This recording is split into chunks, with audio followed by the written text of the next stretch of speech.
All right. Well, late night after dark, Virginia basketball. I'm teed up. This Forest. I wanted you to come on tonight. Number one, I'm bored. Number two, number two, we had an interesting question. Why wouldn't Bronny James want to come to UVA? And I just wanted to like talk this through with you in terms of like, we're light on news, but thinking about like I've been reading, I have friends that watch Bronny James, and then this NIL thing came out that said he was worth 7.9 million in NIL value or something crazy. And I think I asked you, what if we put together $20 million NIL package for Bronny? Would he come? And your answer was, My answer was I don't think he would come. I don't think 20 million would sway him. As crazy as that sounds, all I right. think So hear me out. So here's why I think this is interesting. When you scout Bronny, I've listened to Gilbert Arenas. I mean, we could pull up. I listened to Jonathan Javon. I don't know, Jabroni, whatever his name Jabroni. is, from Draft Express. Like Bleacher Report. Bunch of people who have said number one, he's real high IQ. He defense. Gavoni went on ESPN and said the number one thing he's great at is defense, and it's help defense is what he talked about, not just on ball. That he's a great team defender, and he always makes the right basketball. He's a really smart player. He makes the right play. He can score 40 a game if you want to, but he doesn't.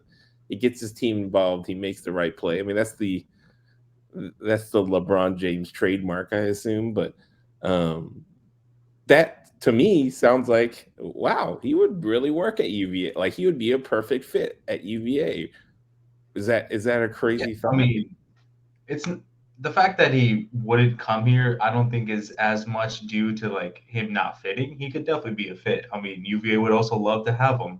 I think it's just more that like I don't think he would want to come here. I mean, I don't think he would want to play in this kind of system, and I don't think he would enjoy UVA as much as he would enjoy other schools, um, on the court and off the court. I just don't. I don't. You know. I don't. I don't. I don't think. I don't think it'd be a great fit in that sense. And even with an NIL package like that, I mean, he himself, I think, is like, already he could. I think he might be already a millionaire. I mean, he has like Yeah. he's gotten deals through his gaming and stuff. I don't know if he's still part of the Phase Clan or not. I don't know if that's even still a thing, but he gets money himself. So and worst case scenario, his dad is still LeBron. So his dad is approaching the billionaire status. So I don't know if like, I mean, it's crazy to say, but I don't know if 20 million is going to sway him to come to a school that he probably doesn't want to come to.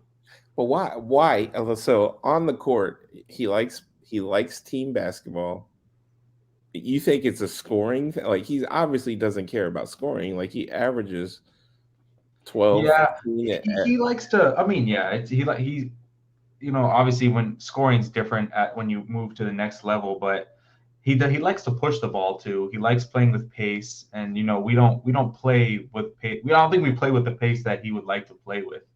And yeah, it's also the score. I mean, like it's harder to average 15 to 20 points here as opposed to going to another school. And I know it, like it can like the game, what you learn at UVA can translate to the pro level. So like that's not the problem. I think it's just more enjoyable, I think, for him to go somewhere else and play. It's not that. Ohio. Let's just the names that are being thrown out. Ohio State. Yeah, I mean, hey, his dad probably would have gone to Ohio State, so I think he would enjoy that. Because why? And the reason he would enjoy it's not because of the winning culture and I mean, they had a down year, but they have traditionally, like, yeah, they've been good. excluding last year, they've been a winning program. So I think he'd have a great time there. They're very very good football school. I mean, not that he's gonna go there to play football, but like when you're good at football, it creates a whole nother ambiance of college College, life, college college culture. Like experience. Yeah, That's it's part of your experience. He's been to many of their games, basketball and football games, so he's had an experience there. And Ohio State, it's not a name brand like Duke, but it still gets exposure like that. So well, yeah, we probably can take exposure out of the question. I personally think you take NIL out. Like yeah. I mean, he's gonna draw yeah, whatever he's gonna draw, right? He's gonna make 10 million, 20 million, whatever he makes. He's making that because of his name, not because of the school he's going to. yeah, yeah. No, he's So definitely take making those that two, decision. right? So then maybe he wants to stay home and play at USC, and so his dad can go to more games. That's probably on the table, I'd imagine. Yeah, USC's also on the table. I mean, like, see all the schools that you're gonna mention, I bet have like it's a style of play that fits him, and there's a great off the court life for him at these schools. They're not Like there's Duke.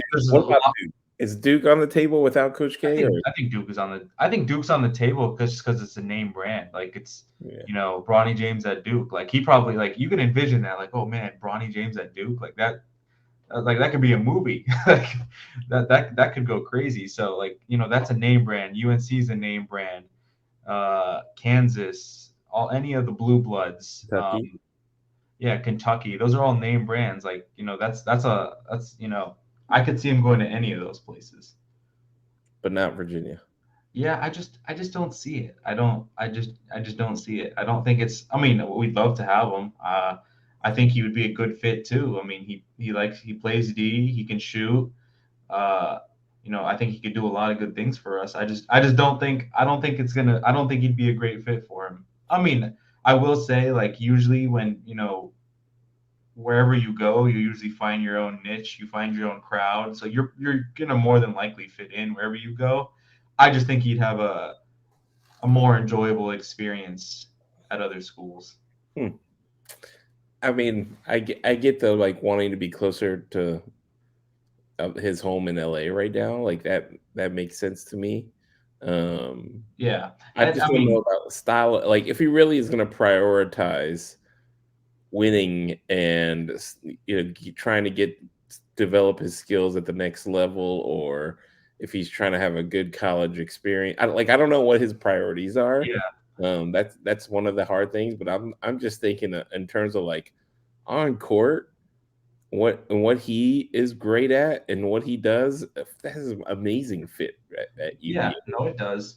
It definitely does. I mean, and then to your point about LA, like I didn't even think of this before, but like shoot, LA is a great market. I mean, there's lots of things to do in LA. It's not. Yeah, I love Charlottesville, but it's not LA. yeah, Um, yeah. So I mean, he probably loves that. I mean, a person of his stature, maybe he needs a city like LA to like grow himself professionally outside of basketball. So, if he wants, get into the movie industry or continue his gaming, like it's more conducive to do it in a city like LA than it is to, do it in a city like I Charlottesville. mean, truthfully, this is the last time he gets to choose where he wants to play. I mean, I guess free agency, but that'll be many, many years down the road. So maybe there's one other shot, but like this will be an interesting use case for him, like where he's gonna go. But that begs a question across the board: elite talent, great scorer, wants to win, and UVA isn't in the mix because of our style. Like, do you think that's like that, Yeah, I mean, I don't that's a know. tough It's pill to not. swallow? I think he's just an outlier.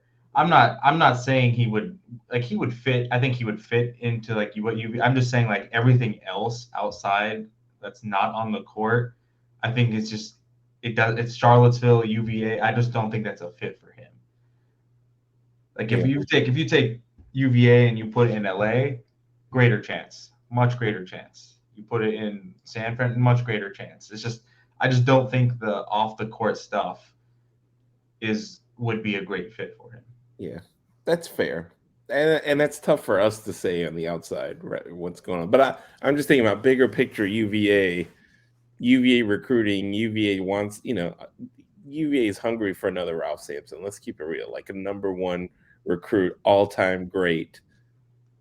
There's probably a handful of people that really, really are expecting that, but still, it's like that's the dream, right? Like, Yeah, I and mean, is it a style of play that's like I don't know, you hear that, but then really looking it down the barrel is like, is that really an issue? Is it more than that? Is it like yeah.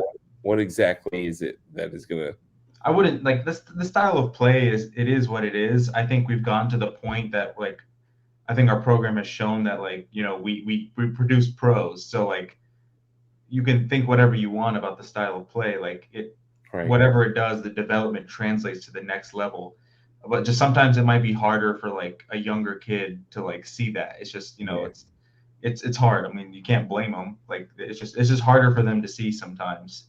Um, but Yeah. hey, I mean, he's got a great corner with him. So like, you never know if he comes on a visit to UVA with his dad. I'm sure, I'm sure his dad's gonna be like, hey man, look, they produce pros. Like you can't knock them. Like I say mean, what you want. he's been to JPJ, Yeah, LeBron's been here. He's seen it.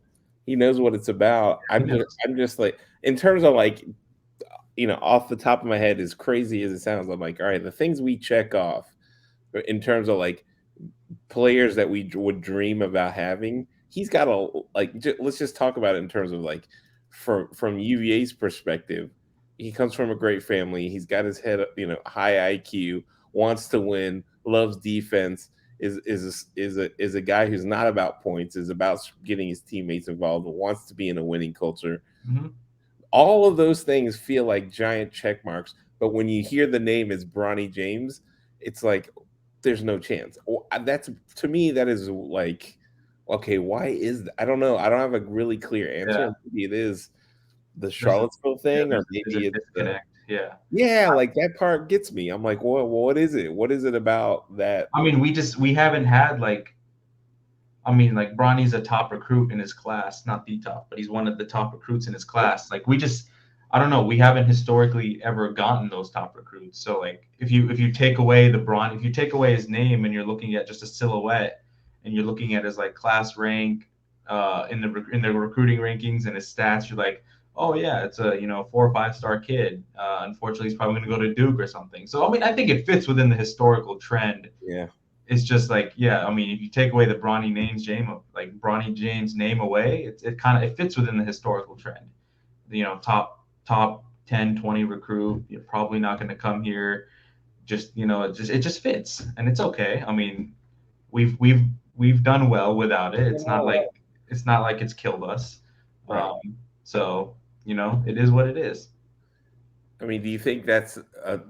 It's sort of like a catch 22 at UVA, right? Like, I think about like imagine imagine this system with a bunch of elite players.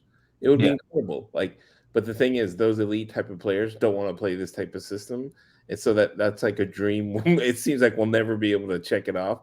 Like, sure, every once in a while we'll get a super freak athlete, and we'll get a DeAndre Hunter and Kyle Guy or Justin Anderson or Mal, but like imagine it, Zion and RJ and that Duke team running our system. It seems like if they bought in, it would be incredible. yeah. But I'm not No, it like definitely. I just mean, talent. Yeah, it's always good to have talent, but I think what we do a good job is like we have specific roles, and we have we have players for those roles, and I think we develop our guys to be elite in those roles. Like they might not necessarily be the most like elite player in the nation, but they're elite in their role. And if we can get 5 guys on the court that are all elite in their role within that system, then it works. There's no stopping that. right. You're gonna have your elite players, all 5 on the court. You're gonna have an elite system. So you know, Yeah, I get it. kudos to the coaching staff. Is that? I mean, it's just sounds like a lot to ask. It's definitely a Considering, harder, yeah, it's a steeper climb to the top when you do it that way. right, But I mean, I think the staff has done it for so many years. I think they know what they're getting into each and every year with new players, and even when they're recruiting, I think they know exactly what they want and who they want, and they're good at they've shown they're good at developing these guys. So they know they have a plan. They know how to develop them, all the way. Coach Curtis in the strength room. Like everyone has a plan, everyone has a role, and there's a it's gonna get done. They've done it for so many years, so I think it. I mean, it works. I don't think it works. I know it works. Yeah, it's proven to work. It just seems like at the end of the year, every time we have one of these, I don't want to say blips, but when we lose, if we lose early in the tournament, the question is always, it's incredible what Tony gets out of this talent, and they need to upgrade their talent, blah blah blah blah. And then when you really look down the line to say, all right, let's try to, like, what is the path to really upgrade the talent? It's tough. Like, it's Yeah. actually really No, hard. I mean, like it's there's been a graphic going around social media recently comparing two teams, one of them Virginia, one of them Gonzaga. And like I never really thought of it this, but Gonzaga has like Gonzaga gets a lot of talent, and they've gone to like what 8 straight Sweet 16s or Nine, nine years or this something year, like right? that. Yeah, and then on the other side you have Virginia with objectively probably lesser talent collectively, but they have a few more first round losses, but they have a national championship, and Gonzaga doesn't have that. So it's like very different resumes. So it's like the question on Twitter, Instagram, all in was like, which one would you rather have? And you got to be insane not to want to have the Natty. So Right, it's yeah. I mean it sucks. It hurts as a fan when you lose in the first round and you get upset, but like hey, we're what 4 or 5 years removed from a natty. Like we're still. I mean, and you remove 1 year they didn't even play, so like we're not that far removed from a national championship. So it's not right. like our last one was 1938. Like our last one was 2019. I mean, if you ask me, there's no complaining when you win a natty. Like, Yeah, there's just none. So I like I constantly think about that. I'm like, man, we won a national championship in 2019. Like, we shouldn't be complaining about anything. But as yeah, fans, you got short memory. Losing, you you got all yeah. the time, and then I get it. Like, we lose, and people want to win again because winning is incredible. I get It it. is Uh, winning when you really think about. I mean, yeah, we won. If you take the natty year in 2019, that tournament run, you got to think like what it took for us to win the national championship that year. yeah, Like the last 3 games. I mean, let's crazy. even let's take it to Oregon. Like every game in the easiest game we had was against Oklahoma in the second round. Yep, Every other game, including our first one against Gardner Webb, like we were tested every game. Like it's really hard. really hard. It's really hard to win 6 straight games in the tournament and win it all. And like you take this year for example, like nothing against Florida Atlantic and San Diego State, but like it just shows how hard it is to even get to the Final Four. Like Right, those like FAU and San Diego State, they're very good teams. They're top 25 teams. They're very good, very well coached, have great players. But like I wouldn't classify them as like a top 4 team in the nation if you're looking at every team. But that just goes to show how hard it is to advance in this tournament. It's a one and done system. Like if it's not your day and it's the other team's day, you're done. It's right. unfortunate, but that's how it goes sometimes. And that's, I hear this a lot. Obviously, I jump on the forums, I listen to Twitter, and I all of my friends that talk love UVA all talk about, what do we got to do to win? Why do we keep losing? Here are the strategies that I would do for us to win. But you really think about it, is we win so consistently, and at the end of the season, like you said, it's a crapshoot. And yes, we've definitely rolled deuces a few times, but it's like, what do you can't expect us to win this thing all the time. I get it. We've come up short a few times, but you'll take this system that continually wins all year, and roll your dice again, right? Like, you do that every time, wouldn't you? Like, you would Yeah, really give up. 100%. I mean, Yeah, if it's not broke, don't fix it. And I don't think it's broke. I mean, like during the course of a season, like we it's very rare we don't like have a couple losses that are like, should we really have lost those games? And the difference between when it happens in the season versus in the postseason is like in the season, you have a chance of redemption like 3 days Right, later. right away. And then when you get your redemption, it's like, oh, okay, everyone's calm. Like, lose to BC, then 3 days later beat Duke. It's like, okay, we're good. Like, it's unfortunate, but like in the tournament setting, like if you have a loss like that, there's no redemption, and that's Right. why it hurts so much because it's like, do we suck? Like, why did we lose that game? But it's Yeah. like, no, it's just unfortunate. Like when you lose at that stage in the season, it's over. Like there's nothing you can do. I get It's it. Like people, and I've thought this too. Like, what is it? Like me and you talked about it. Like, what is it about March that for whatever reason we come up short more than we like come through in the clutch? And like I'm thinking, what would you change? I mean, a lot of the conversation circles around talent, like getting elite talent, getting guys that can score and ISO and all of that stuff. But then you think about it, if the players are a constant, let's say we can't change those, would you really do anything differently? Like, would you Yeah, really like what would you do during the season? You want to lose more games and then have chaos early and yeah. then roll your dice again at the end of the year? Like, no, you No, wouldn't do I that. wouldn't. I wouldn't do anything differently. I Yeah, mean, the ACC is a good like we always in contention, either in contention or win the ACC. right, So like it's not like we're not. It's not like, oh, we just luckily made the turn. Like we're consistently good. We're good. right. It's just in a one and done format. That's Sometimes, and right, basketball is about matchups. right, Like I mean, you could get paired against a team, and it's like if it's a mid-major team, it sucks even more. But like if they have a better matchup, then they have a better matchup. Like it is what it is. Like that's the game of basketball.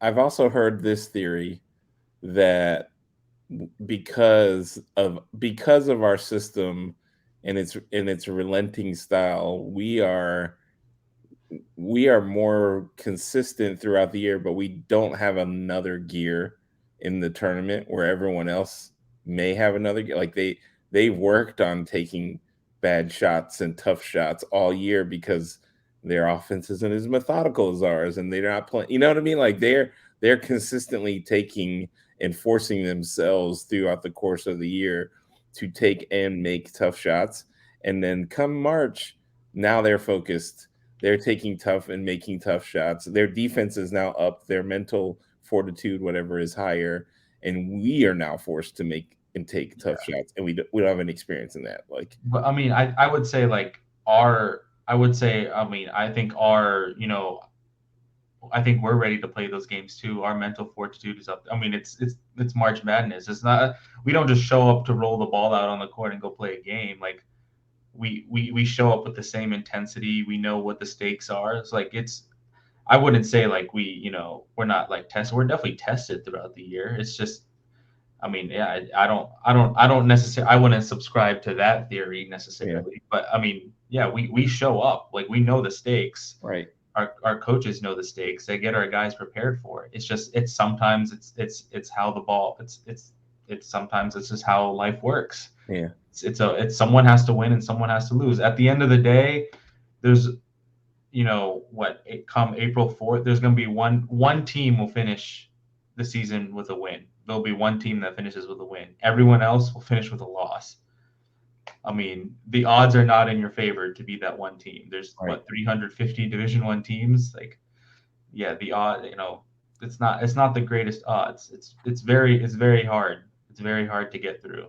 I think it's just painful for people who probably casually watch and then are locked in March and want to see their team go far, and then you lose that first game, and it's just I don't know. I get it. I mean, me and you experienced it. We were there in person. It was Yeah, a no. still in I shock. mean, it does hurt, and I get where people are coming from. It's like, Yeah, when you're looking at on the end, you're like, come on, guys, we're like a 4 seed against a 13 seed, but like, hey, man, teams are good. The tournament is, theoretically the 68 best teams in the country. Like, everyone's there for one goal, and it's to make it to April 4th to have a chance to play for that national championship. So, everyone's motivated. It is what it is. It's not, it's not by games. It's none of that. right. It's a basketball game, and sometimes teams will have better matchups against us, and it is what it is. There's nothing you can do. I wouldn't change our system. I mean, obviously, you know, talent can cure a lot of things, but I don't necessarily have a problem with what we're doing talent wise. Like we have a system, we find players to fit the roles within that system, and it works. We've shown it works consistently. Like I don't think there's a need to just to stray away from that. So, Bronny James is the answer. No, I'm kidding. Yeah, I know. Bronny James would definitely help. He would for sure help. Yeah, we get Paul Tudor Jones. But you know, Bronny James is you know, if he comes, is not we're not guaranteed to win the first. It's not you sign Bronny James and all right, you're Elite Eight now. Like just Right. you don't even need to play the games. You're just Elite Eight. Like that's not how it works. It's you unfortunately you still have to go out. You still have to play the game, and it's you know at the end of the day, if the other team makes more shots than you make, it's you know it is what it is. It happens sometimes. Do you think TB at this point, the wear and tear of the season is getting to him, or is he just as competitive as ever before? Because No, I think he's competitive. I think as a when you're I'm a very competitive guy, and I know a lot of people on staff are very competitive too.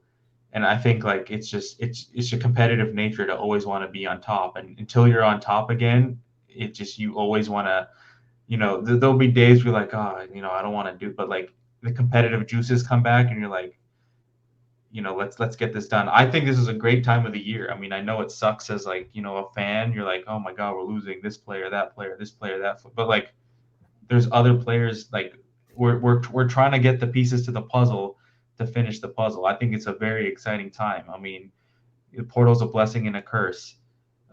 You know, we have players enter it, but we can also get players that come into our program from the portal. So I think it's a fun time. It's you're you know you're recruiting. I think recruiting is awesome. Recruiting in itself is a competition. Like you're recruiting against other schools. It's a I think the competitive juices are always flowing. right? So yeah it's never ending. I think it's hard to lose that fire. It really is, especially when you've done it as long as Coach Bennett has and you've done it to the level that he's done it at, it's hard to lose that fire. Like, you know, 30 years from now, if he's retired, like I'm sure he'll be, you know, sitting and he'll still have those competitive juices because he'll be like, oh, like I still get those competitive juices. Like when I was on staff at Portland and when I was a manager at UVA, like I still have those competitive juices. Like I want to get back into it. Like, oh my God, let's get going. Let's scout, let's recruit, let's do all this stuff. So like, I don't think if I have competitive juices about it, like I'm sure Coach Bennett and the staff have competitive juices about it. Yeah, I got to. I'm hopeful because I know it's also like draining. Obviously, with age and tenure and all of that stuff. After a while, I wonder, but he's as competitive as anyone. So I imagine he's back out there trying to figure out these last few puzzle pieces for the upcoming season. Yeah, you got to figure out the puzzle pieces, and I got complete faith that the whole staff will figure out the puzzle. They Yeah, always do. and we'll keep jumping on here, late night ponderings. Late night musings. Yeah, late night There's no good name for this. after dark Virginia. I don't know. Virginia after hours. It is 1:30 Eastern. When we were about to go live. We didn't do this live. We probably recorded. I'll post it. I don't know, tomorrow morning. Um, but We can do appreciate it live though. I mean, if the masses are up at 1:30 a.m., Yeah, say less. leave a comment if you guys are okay with us going live at 1 a.m. and just talking hoops. We're down to do it. I know we didn't even ping Fresh and Mark and the crew. It's a little late. I just thought it'd be fun to jump on and talk a little crazy hoops because why not? So appreciate. Leave a comment below if you have any suggestions, thoughts, things you want to hear, and we'll get some more content going. But right now we're kind of in a wait and see mode. I know we've got a lot of potential news coming.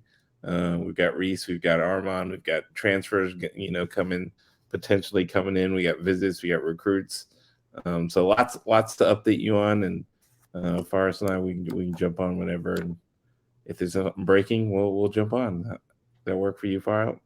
Yeah, course. It's 1:30. We can do this all night. Yeah, what else are we gonna do? Yeah, exactly. All right. Well, we'll catch up soon. We'll jump on when there's a little more news. But Bronny James, you heard it here first. Coming to UVA. All right. Tell the masses. Yeah, that's right.